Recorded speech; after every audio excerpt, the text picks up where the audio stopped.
Hi, welcome to Conversations from the Alcove. My name is Caridad Svich. I am a playwright, and I'm also the artistic director of the new play development program at the Lucille Lortel Theater, which is called the Alcove, hence the title of the series. If you haven't been here before, this is a series that is basically of conversations with playwrights and theater makers about art, craft, life, and the world, not necessarily in that order. I'm going to start with an audio description of myself before I introduce our guest today. I am a fair-skinned person with today my hair changes color sometimes. So my hair today is auburn brown. It's pulled up in a very extremely messy ponytail. Very messy ponytail pulled up on the top of my forehead, on the top of the back of my head. I've got bangs that are reaching my eyebrows. I have brown eyes. I'm wearing them. I actually am wearing them. My glasses, my glasses are very big and they're round and they're tortoiseshell and they're perched on the tip of my nose. I have red lipstick on because I believe in red lipstick. Yay! And I'm wearing a shirt that is kind of fun. It's sort of got like little flowers on it. Pastels, blues, pinks, yellows, festive against a black background. Behind me is a white wall. You might see the outline of a lamp. You might see the outline of a photograph, painting, something on the wall, poster. It's actually a poster. But it's not virtual. It's actually real. And that's a little bit about me. Our guest today, more importantly, more than anything, our guest today is Hassan Abdulrazzak, incredibly wonderful playwright of Iraqi origin, born in Prague, and studied molecular biology. I'm so impressed by this. I can't even tell you, Hassan. That's like, I'm like I am like so bad at like anything science and math that I'm like, oh, I bow down. So they studied molecular biology at university. They obtained a PhD from University College London. They've written a number of plays, many plays. I remember Baghdad Wedding, which was in 2007 at Soho Theatre. That was my introduction to Hassan's work as a playwright. But they've obviously written more plays since then. The Prophet, Love, Bombs, and Apples, Here I Am. There's a wonderful translation of The Return of Danton. I hope we'll get to talk about that in our talk today that I really admired not long ago. His plays have been produced in the UK, India, and elsewhere. And they've received many awards, among them the George Devine and the Arab British Centre's Award for Culture in 2013. Welcome, Hassan. Thank you. Thank you for inviting me. Absolutely. Thanks for being here. So for those of you who know the series, I start always with the same question because it's the world we're in, which is, how is the climate crisis affecting your art practice? So I've been thinking about the climate crisis recently, mainly through the lens of Gaza and what's happening in Gaza. I attended a talk by Pankaj Mishra, the author and academic and essayist, and he had just launched his book, The World After Gaza, which kind of is based on a series of, one particular long essay that he had in the London Review of Books that he's kind of developed into a book form, a book length essay. And he discussed many aspects of what's happening in Gaza. But afterwards, I had the chance to go up to him and ask him a kind of I was a bit shy to ask it in front of the whole audience. And I just wanted to know from him whether he agreed or whether he thought that Gaza could be a kind of blueprint for the world to come in terms of how we deal with large numbers of people dying for whatever reason. Obviously in Gaza, it's to do with the long-running decades of conflict between the Palestinians and Israel. But I could imagine that everything that we have gone through over a year now,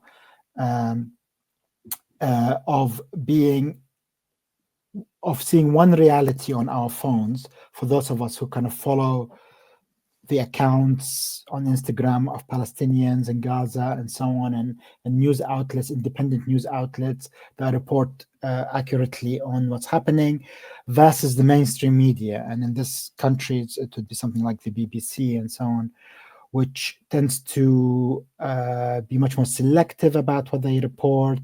They don't report it all the time. If Palestinians die, and it would have to be very large numbers for them to make headline news compared to Israelis and so on.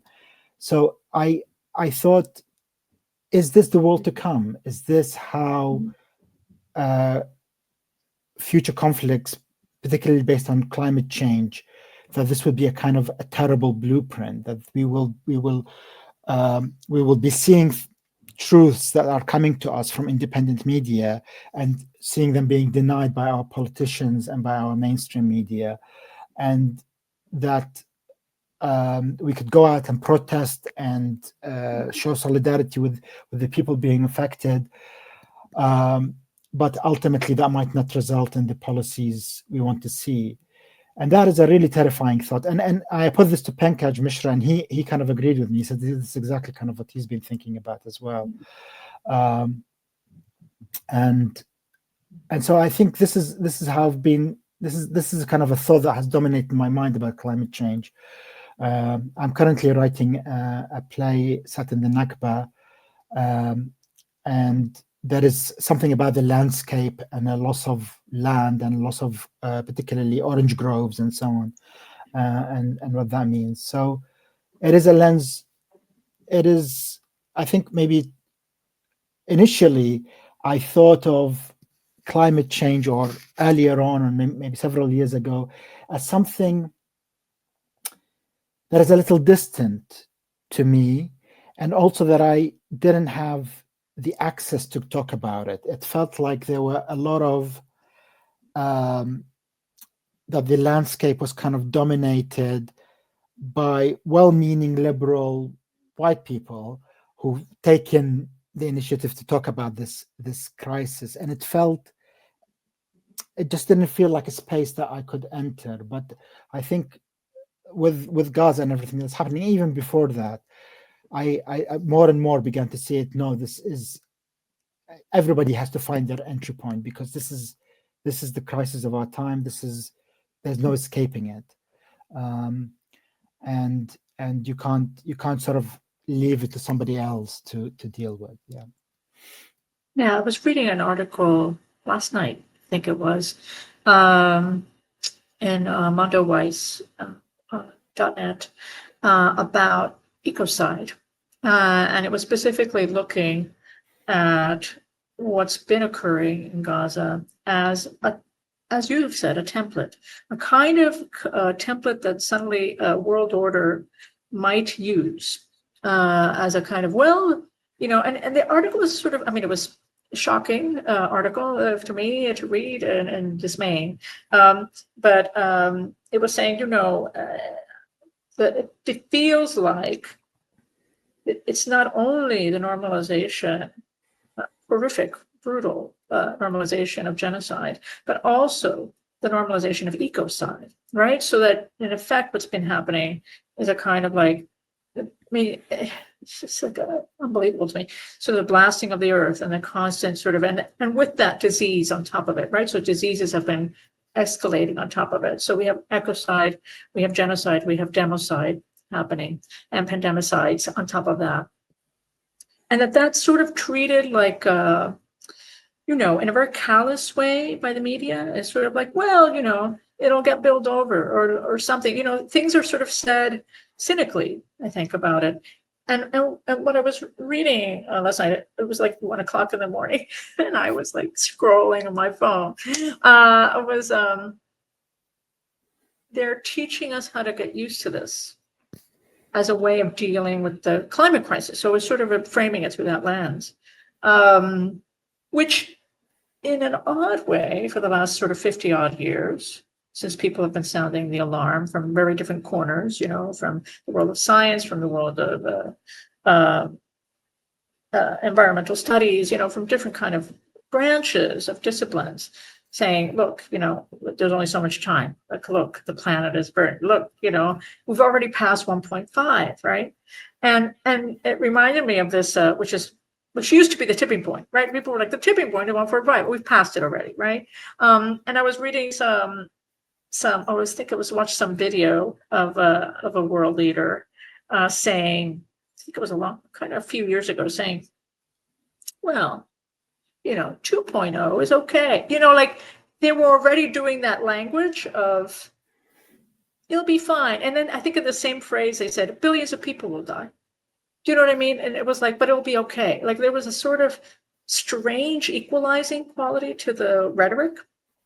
And so I wonder about that. We're playwrights, we're people that work with words often and shapes and visuals and all those things, but we work a lot with words, right? How is it affecting how you think about the way language is being used and manipulated?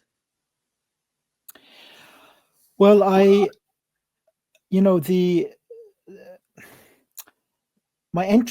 kind of quite fascinated by the Gulf countries, and the play that I hope to write for the Alcove and for you is a play that is about climate change looked at from that part of the world, and I think it's quite terrifying to try and get into the mind of people with so much resources who, on the one hand, believe, well, there'll be a technological fix for this. And on the other hand, they are, and this is something I'm increasingly thinking about in terms of this new play that I want to write, it's that they have the ability to shelter themselves from the worst of it. We keep reading about, all these billionaires setting up bunkers for themselves and islands and escaping. They know what's coming, and they are isolating themselves already. Now, this is, you could say, well, one can argue that this is nothing new. What they call it, enclaves of the rich happen everywhere. The gated communities, they're everywhere around the world. But in the past, the gated community was not quite a bunker. It was in a landscape with other people. The gates do open, and their SUVs do come out, into our world. At the very least, there's some element of interaction. They still have to go to this, they still send their servants to go to the supermarkets, to the Waitrose in Britain, to be the top end or the Harrods or whatever, to do the shopping for them. I think this new vision is quite terrifying, because they just want to isolate themselves and be in a kind of a bunker away from the worst of it, and that they're okay with that, or they're looking to colonize other planets elsewhere, and that's the answer. And of course, that's going to be only an elite that can get there and live that way, if that is possible at all. And that sense of, well, I'll be all right, and to hell with everybody else is already exists in the world, but it seems like, to me, it's like just being taken to the absolute extreme, as far as it can go. And so, yeah, our role as playwrights is to point at that, is to use satire or any other means, or something more serious, or any other sort of popular genre, to bring it to the audience, to bring it home to the audience.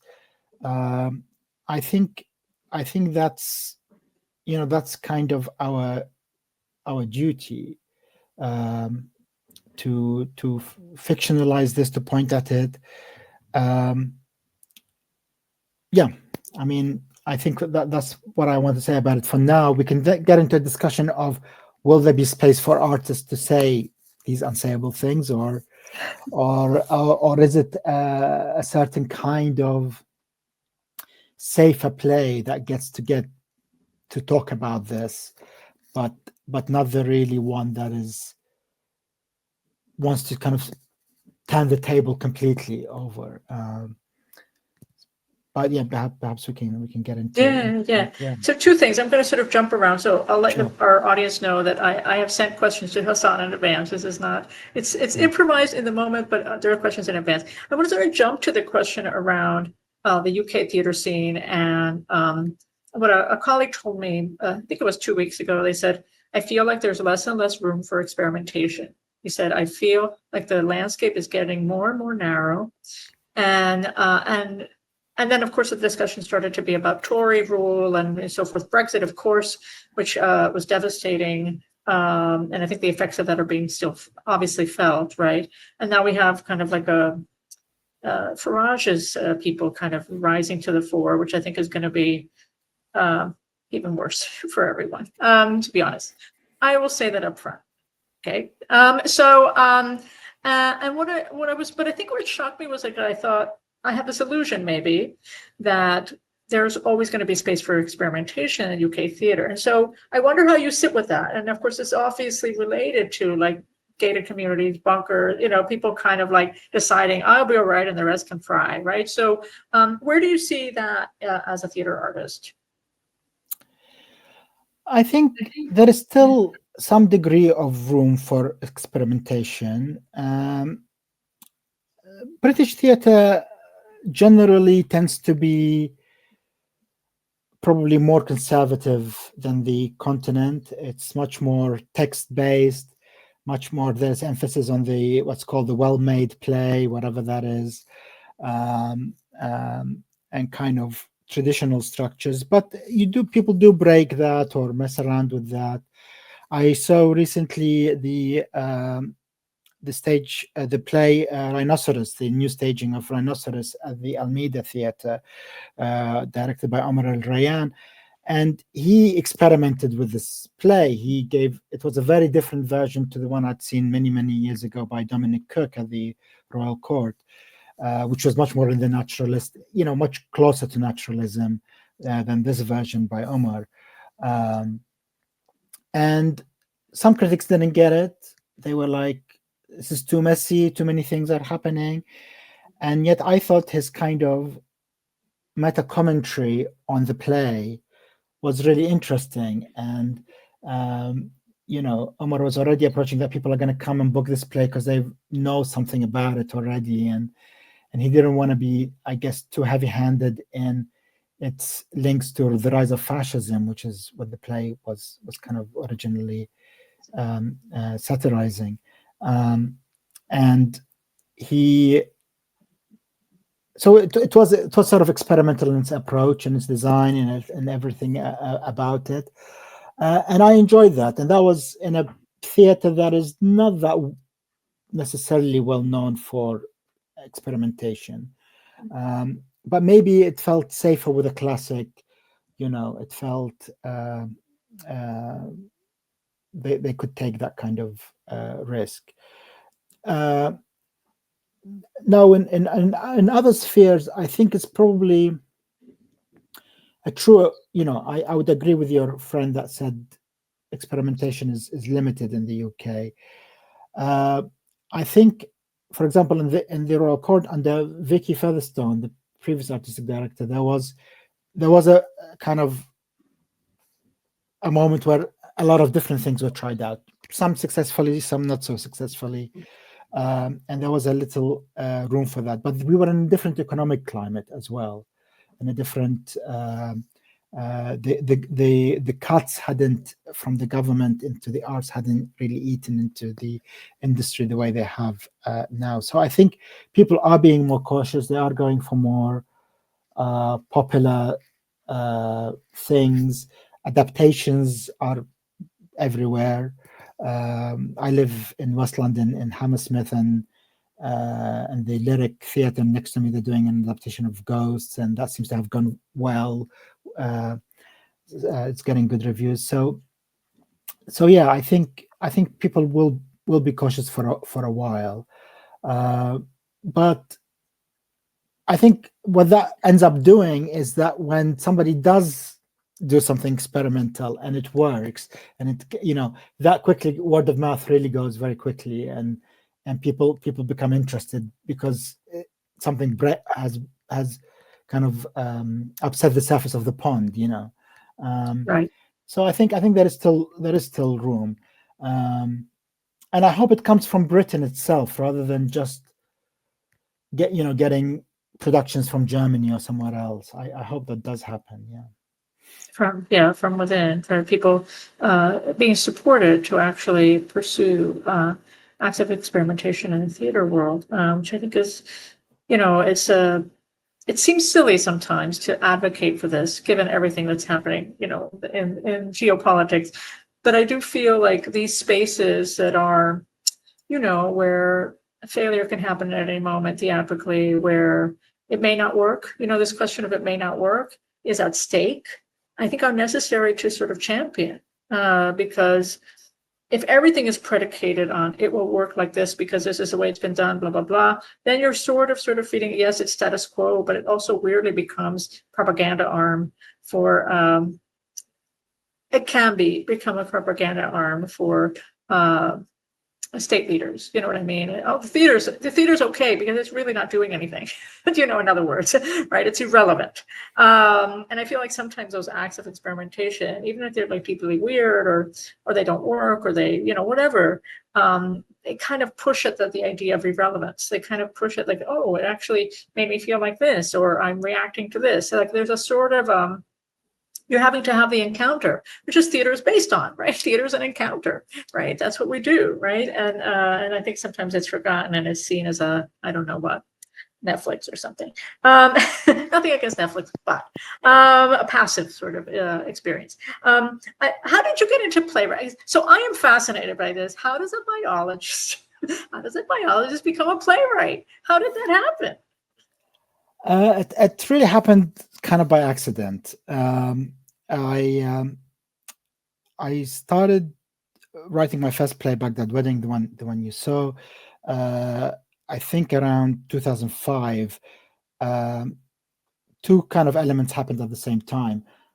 One, I had a boss who left the lab on maternity leaves, and all of us had underlings suddenly got a lot of freedom.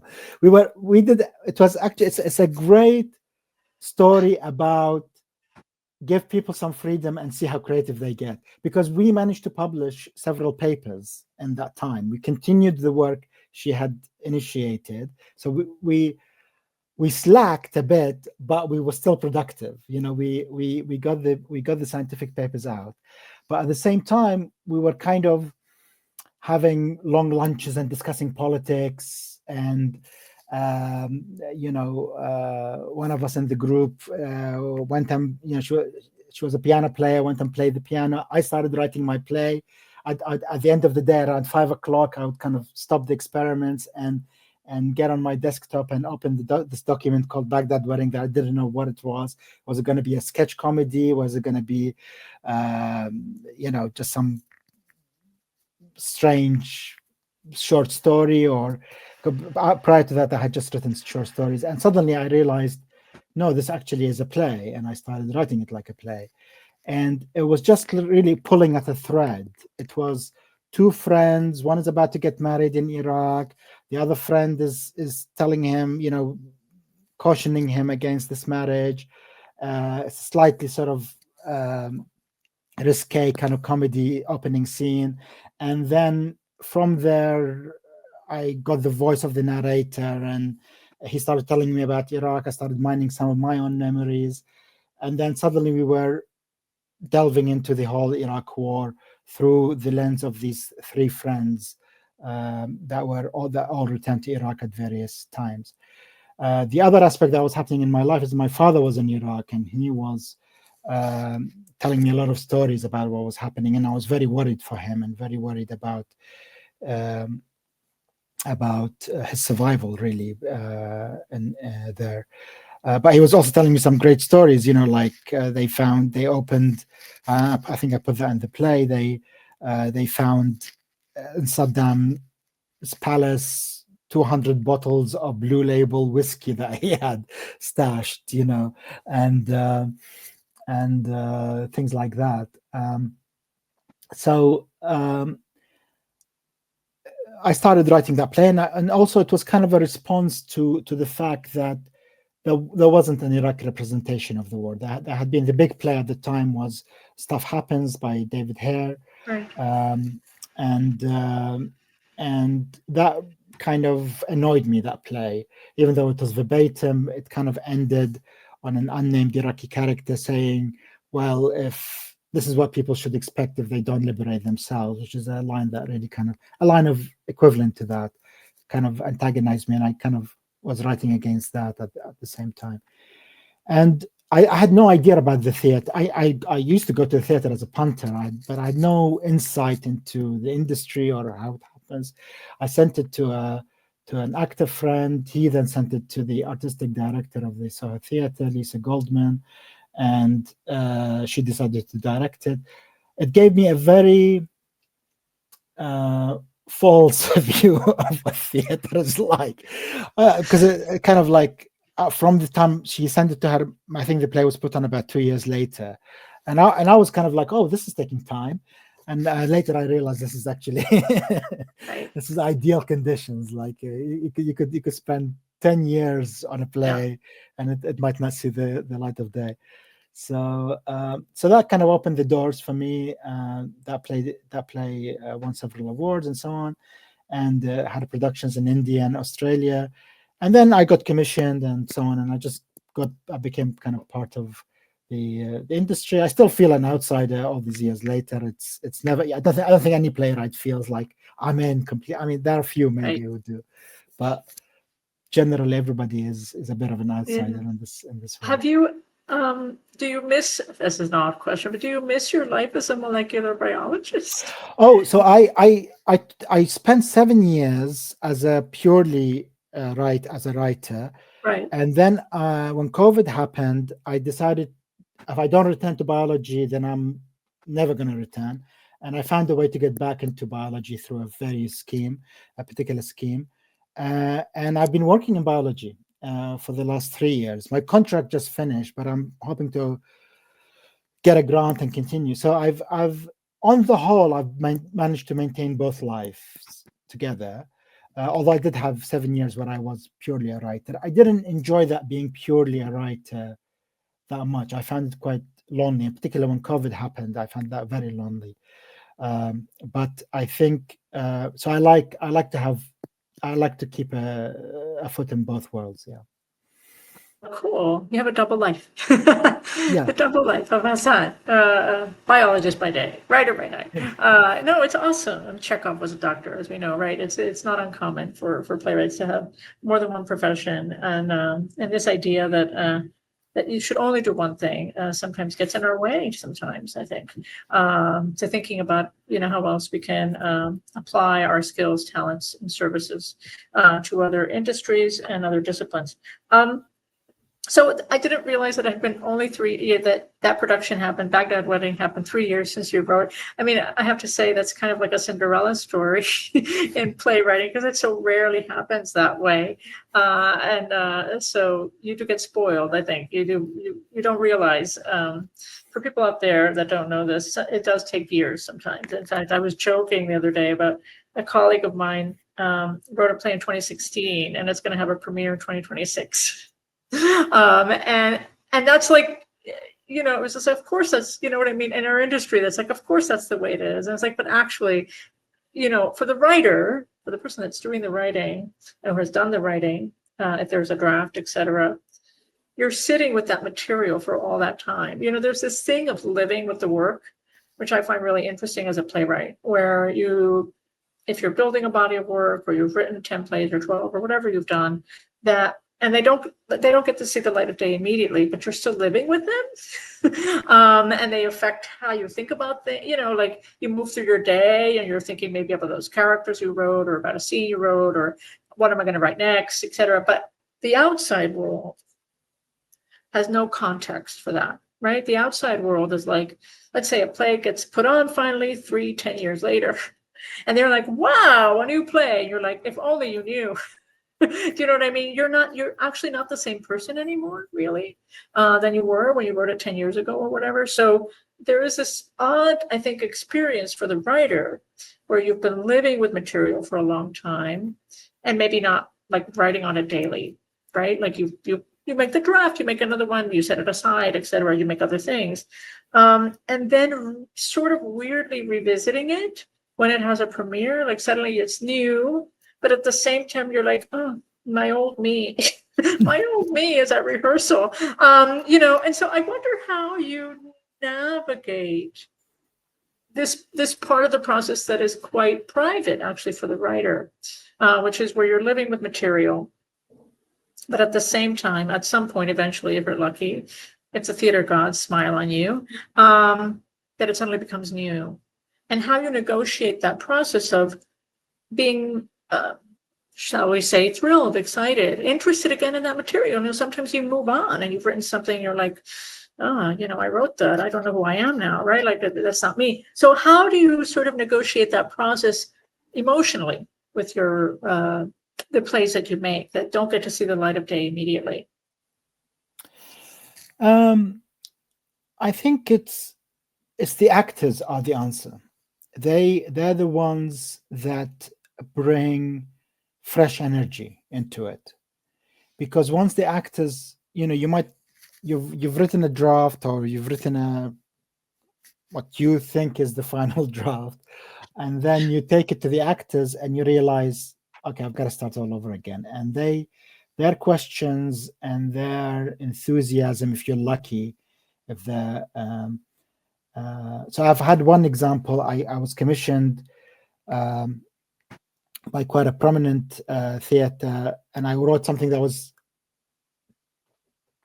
suitable for them then under that particular artistic director, because they were kind of much more popular.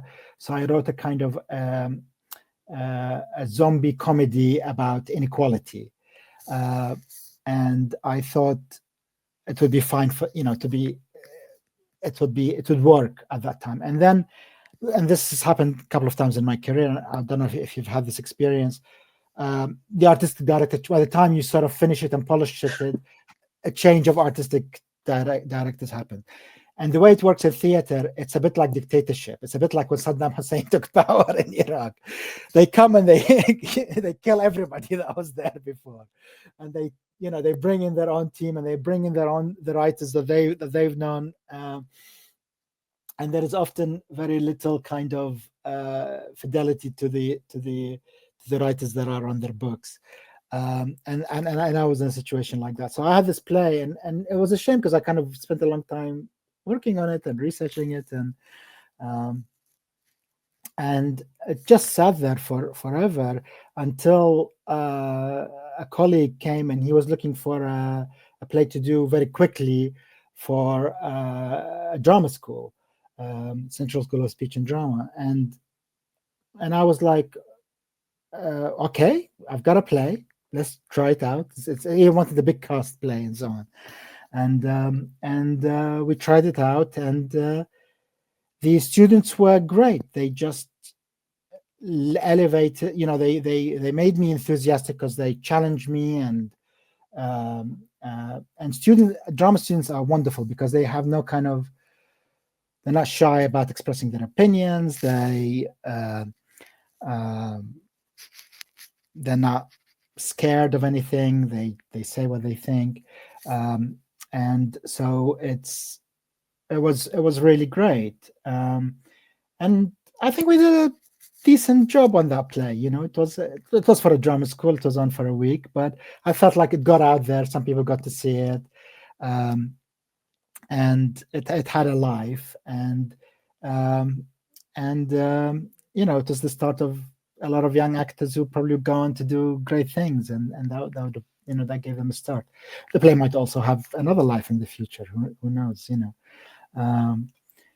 So yeah, I think I agree with you. You become a different person from what you write, but engaging with the actors help you to see things in you. The actors bring it back to you in a way, yeah, which is very cool. I wanted to talk about your you work with different creative teams. You've had such a varied career. I certainly want to lift up again. I mentioned it earlier in our introduction, but I really am smitten with this play called The Return of Danton. It's a play by Mudad Al-Hagi, and you were one of the co-translators on that production that Omar El-Arian had directed. You mentioned Omar, who directed Rhinoceros at the Almeida, a wonderful, incredible director. So that's one example of one creative team where you were part of, but you also, of course, worked as a lead writer on other projects, etc. And so I wonder, the two parts of this question are the different working relationships that you've had and what you've learned from them or how they've energized you, but also the formal challenges that maybe some of these situations have put you in as a playwright. So I initially started doing translation as a kind of, I just looked at it as, this little thing I do on the side. And I got into it through the Royal Court with, at the time, Elise Dodson, who who sadly passed away, and I had, I don't know what's the right, I still have till this day, huge respect for her. And she was kind of the head of the international department of the Royal Court. So she asked me to translate a play called 603 by a Palestinian writer, Imad Farajain. And that, I sort of did it because I could speak the language, and it was, why not? And it wasn't a very long play. But then I started to learn the value of that. I met Imad, and I learned from him stories about Palestine that became, one of the stories became part of Love Bombs and Apples, my own play later on. So that creativity was great. In the case of Return of Danton, which is done by Collective Ma'luba, who are a collective, artist collective, theater collective based in Berlin. Mudir is, I believe, the artistic director of that collective. He wrote this play, and I really learned a lot from working with them, because the Syrian theater makers did not they just found a way to exist in the theater scene in Germany. They found a way to produce their play, to get their play, their work done, to get their work seen. They act these plays in Arabic. They use surtitles. They think a lot about the use of the surtitles. And The Death of Danton, and in the following play that came afterwards, about Alois Brunner, again, they even thought of where they put the subtitles so that the audience is kind of comfortable, and so that they preserve the ability to act in Arabic and yet present it to a German and actually international Western audience, because they toured these plays. And I learned a lot from the way that they are working. I hope to do one project in that mold, where I translate, where I adapt an Iraqi novel in that way. Mudir and the team are wonderful to work with. Omar is just, I could listen to Omar all day talk about theater. He's definitely genius might not be too strong a word. He's really just a brilliant theater maker who really interrogates these plays in a very subtle way. He helps the writers to bring out the best of what they're saying, but at the same time, he can sense when a play needs a little bit of a polish, or it needs a little bit of a dramaturgical help. But he's very subtle with that, and I really respect that. He's not like, this is my way and you've got it. He's really trying to help them reach the best. And Danton was kind of a play within a play. They're restaging The Death of Danton.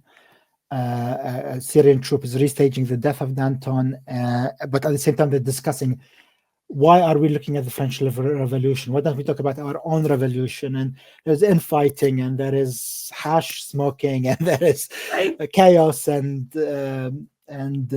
I think talking guillotines. I can't remember if I made it to the final draft, but there was definitely, there's all sorts of craziness that ends up happening in this play.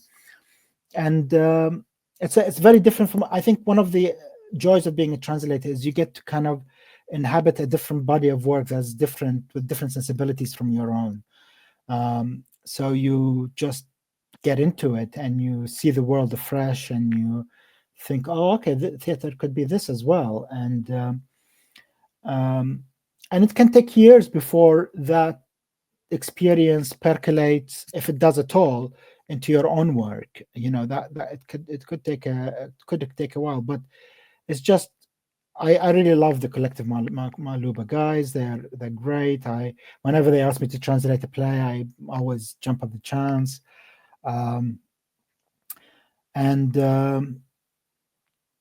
It's also there's a kind of a difference between if it's just going to be used for the subtitles versus if it's going to be acted in English. So I'm aware of that difference, and it's lovely to be part of a team that you come to it with a very specific role. You're not you get to be a fly on the wall in somebody else's playground, and I think that's kind of that has a kind of a space of that has a joy of its own, really.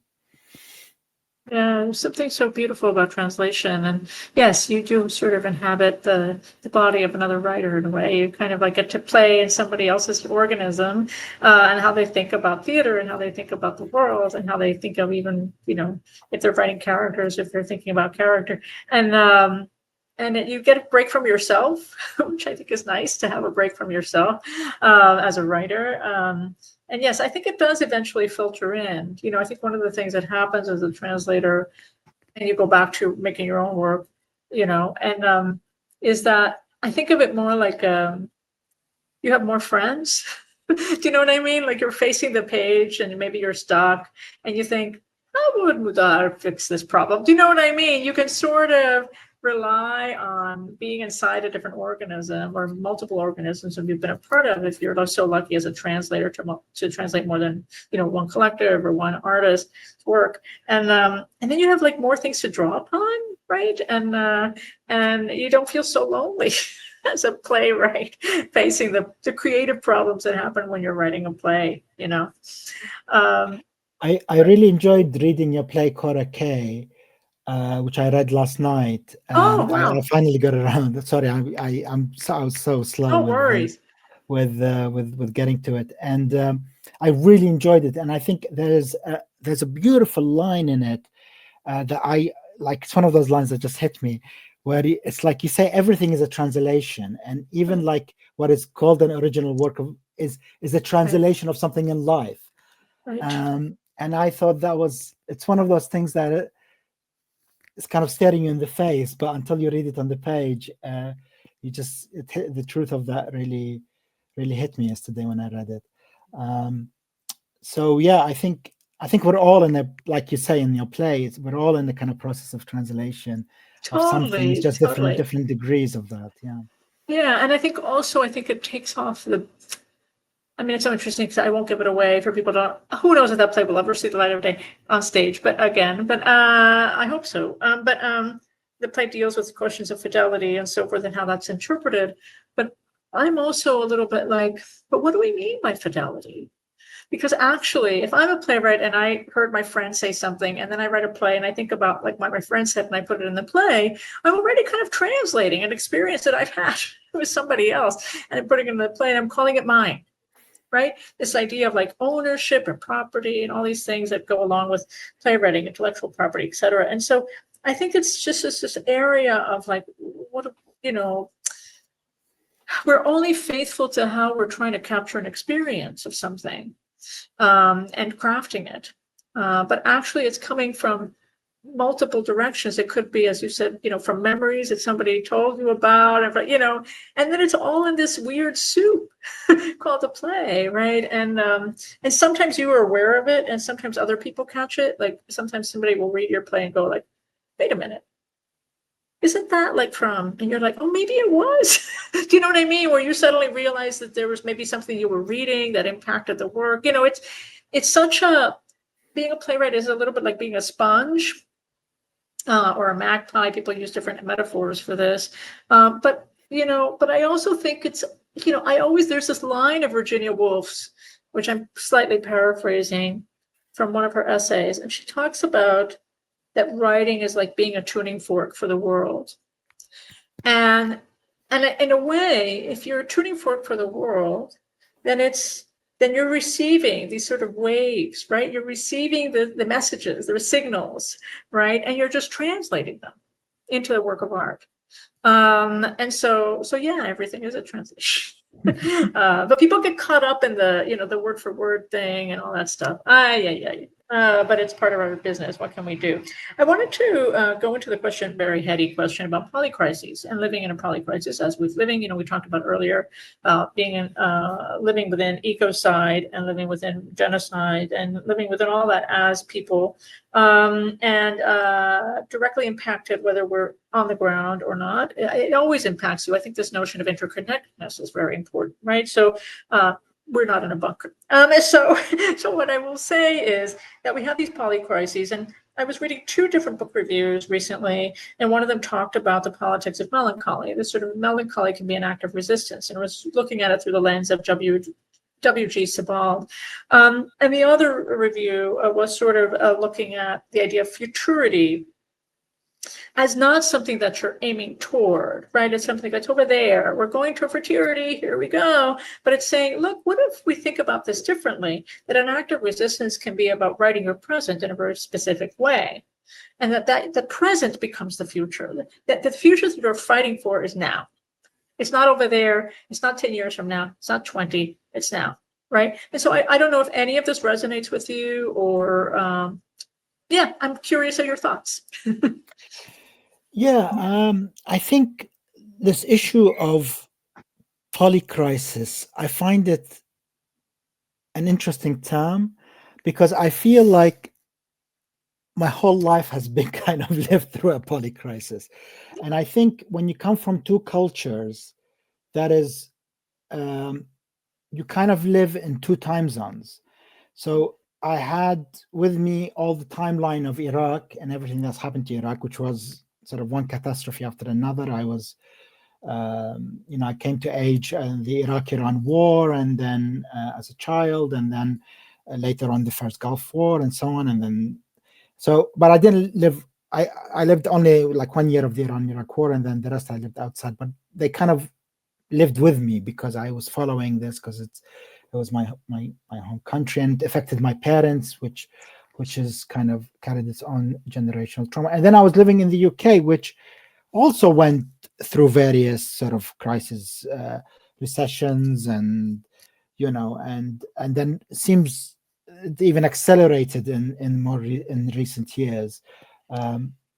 So I think when you come from 2 cultures, the world, you can have a kind of, I think one of the essays the reviews talked about melancholy and Right. melancholy as an act of resistance. That Yes. really kind of,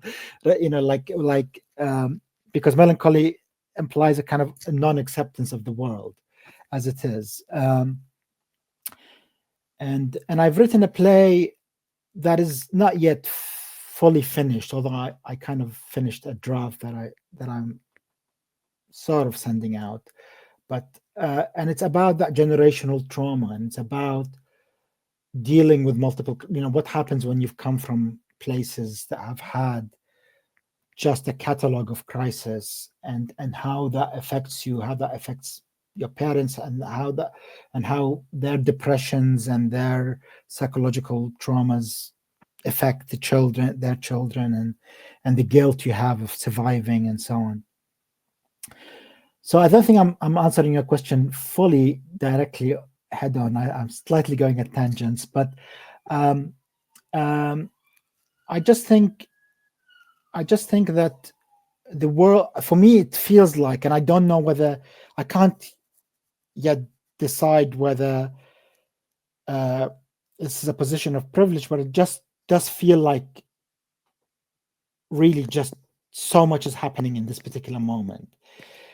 More, like the wars that, so rather than the wars in Iraq that I've grown up with, is obviously what's happening in Gaza, and what's happening in Ukraine. So you have kind of actual wars, actual people, people dying and so on. And then on top of that, you've got the climate crisis, which is accelerating, refugees drowning in the Mediterranean. You've got rise of far right. I mean, it just seems like a train crash of all sorts. We've just emerged from an epidemic that has had its toll on society in a massive way. So, I'm aware that when people get older, they start to see the world in a more panicked way. But I really believe this is objectively true, that we are living in a particular moment of acute, Trump in the White House. Obviously, that by itself would be enough to be cause for alarm, to put it very mildly. So I think as writers, it becomes quite a hard task to untangle all of this. You're often told as a writer, especially as a playwright, it's got to be one theme, one thing you're tackling. It's keep it focused, keep it, and then you go, well, what do I do with the world? The world has lost focus. How do I capture a world that has lost focus? Yeah. So I think this goes back to your idea of the need for experimentation. We need a new language to capture this moment and the moments to come, because I don't think the world is going to get any better anytime soon. And the well-made play maybe belongs to well-behaved times, if ever such times ever existed. But it might not be the vehicle for today at all. Yeah, and I think that I always think it's so funny, sort of also sad, that the upholding of the well-made play has happened for so long, and the world has just gone, leaps and bounds forward. And you're like, but why are we clinging to this? It's just one way of thinking about structure of many. And it feels like it's privileging, which I know is related to capitalism, but that it's privileging actually keeps people from resistance. It sort of does that thing of like, stay in your place. Do you know what I mean? It's sort of like, if you only stayed in your lane and wrote a well-made play, right? And I'm just like, what are you talking about? I mean, literally. And I also think that the theater is a very strange industry in that, and I'm generalizing, but it's certainly true in Anglophone theater, that there's a sort of a desire to contain what is beautiful about theater, which is that it can actually interrogate and explore and do all those things. And actually what the industry loves to do is go, no, don't do all those things. Like, just stay over here and then do this thing we recognize. And then we'll sell that thing we recognize to other people so that they recognize it and feel good about themselves. And this perpetuating loop actually doesn't cause, this perhaps naive thing when people maybe start writing where they say, I want to change the world, right? I want to change the world with my plays, right? And which I still believe in, by the way. And in that belief, I think, is this idea that yes, different kinds of forms are actually necessary for evolution, right? That if you stay in one place, if you stay committed to this is the only thing to be upheld, you're actually enforcing stagnation. And so I find it very curious, strange, because other art forms just don't think that way. I mean, I can, it's almost like the equivalent. I mean, this is a very drastic example, but if the music world were to say the only viable music is classical music. And everything else isn't real music. What are you doing? What is that? What is jazz? What is hip hop? What is blah, blah, blah? And we're like, what? I mean, no one would even bat an eye. Like, they would be like, what are you talking about? That's absurd. But in theater, it's actually the same thing. It's sort of like, this is in 19th century, this was the best thing ever. And that's it. We can't do anything else. And they're like, no. Like, the world has evolved, but also other art forms have evolved. And we can learn also from other art forms. We can't pretend that film doesn't exist. We can't pretend that radio doesn't exist. We can't pretend that digital life doesn't exist. Like, there are things that we can learn from, that we can either use or think about or abuse upon, but like learn from, absorb. We're in the world, right? I joke a lot online when I say be in the world, theater, please be in the world. And I mean it. I mean, really be in the world in all senses, both in terms of the forms that we make and how we make them, but also, of course, geopolitically, and really being in the conversation, which sometimes for theater can be delayed because a play gets done 10 years after it's written. It's written usually. But yeah, it's something that I obsess about a lot. And it's also, I think, something maybe that excites me about the potential that playwrights can have to be part of leading a new kind of conversation about and making in theater form, so that it actually can be responsive, not only in ready response work, which has, I think, its own place, but also responsive to the times. What do we make in this atomized time? How do we make it? What does that mean? How can it move the thinking forward when we're constantly being told by the far right to stagnate? Yeah. So some things I'm throwing at you. I don't know if you want to respond to any of them in the few minutes we have left, but I will throw it at you. I wanted to share an experience. So I went to Baghdad in December, and this is my second visit as an adult, and I went to the International Theatre Festival, and something very strange happened to me. I started writing about this experience, but I haven't been able to find the time to go back and kind of give it the time it needs. Initially, when I watched a lot of the plays in Baghdad on the festival, I was very critical. I was like, this isn't that very good, and why is this, and why? I was like that. And then after a while, I started to check myself. I was like, you've lived in the West for too long. You're looking at this through a kind of very limited British lens of what theater is, and you're asking all these dramaturgical questions, and you're not trying to see it from the Iraqi point of view, both historically in the fact that Iraq in the theater scene got a bit isolated from the world during the sanction years after the first Gulf War, and then subsequent years after 2003 and the civil war that ensued after the US-led invasion, that Iraq has sort of become a kind of an interesting kind of other world in theater, because they were always influenced by other things. They were influenced by the Soviet Union. People studied in the Soviet Union at the time and came back with that knowledge and influenced the theater scene in Iraq. So Iraq has always had a kind of mix of, and of course also the Western influence and so on. But it's been kind of left by itself. And I came in, and even though I'm Iraqi, I came in with a Western lens to this, and I was questioning, and then suddenly I started to question myself. I stopped questioning the plays, and I thought, you're the one that is looking at this through a very particular way, and there is lots of other ways, and you need to spend more time investigating this theater and investigating what is good dramaturgy. What does that mean? What does that mean? That is kind of, so there is an element of, I'm very excited about wanting to find out more about the Iraqi scene and more about Iraqi. Many of the Iraqi playwrights were very kind to me and sent me links to their plays that were not in the festival. So I just want to clear time and sit and watch them all.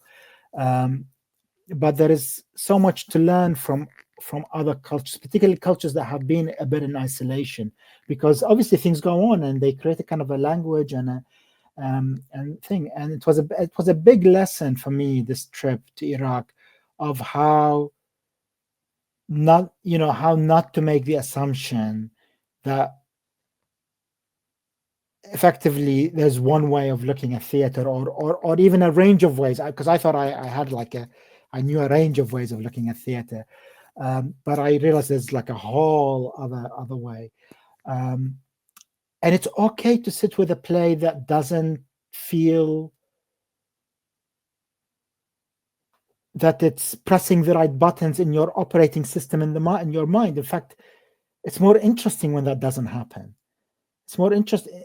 Like, the thing that you classify as a bad play is a play that you should really interrogate. Like, why? It's the one that you sort of go, oh yes, that was a good one. That reminded me of, so-and-so back in so-and-so. No, it's the play that actually you think is a bad play. It's the one that you should look at more closely, I think. It's the one that you think, why didn't I respond to that? What happened? Is the fault in it or on me, So I think I just wanted to share that experience. It's I wish there were more opportunities to, I'd love to, especially in the Arab world, I'd love to go and see more festivals and be exposed to more kind of different, because I think that's so inspiring to come back with a kind of an interrogation of the self rather than interrogation of other people's plays. Yeah. Yes, and this idea of like, what is a good play and what is a bad play, and who creates those categories and what do they mean, and is they're so pernicious in our field. And I think I relate it sometimes to the notion between when people say professional or amateur, right? And I'm like, you know what? Amateur work can be just as brilliant as something quote professional. What's only stopping it is I don't know, an equity card or a professional contract. You know what I mean? Like the value of the work is not because it's professional or amateur. It's like, what are you experiencing? What's the event, and how is it being created, and how is it coming back at you? How do you receive that? Theater, it makes us angry. We love it, but it makes us angry sometimes. We're 1 minute over. 1 minute over. So I will, for those of you in the audience out there, thanks for tuning in. Please follow a conversation of the Alcove if you wish. Wonderful playwrights thinking deeply about the work. And for now, as you know, I hit end recording. Say goodbye to you all out there. But I stay online just a little bit with our guests to say another goodbye offline. So for now, thanks for coming to Conversations from the Alcove. Bye. Bye-bye.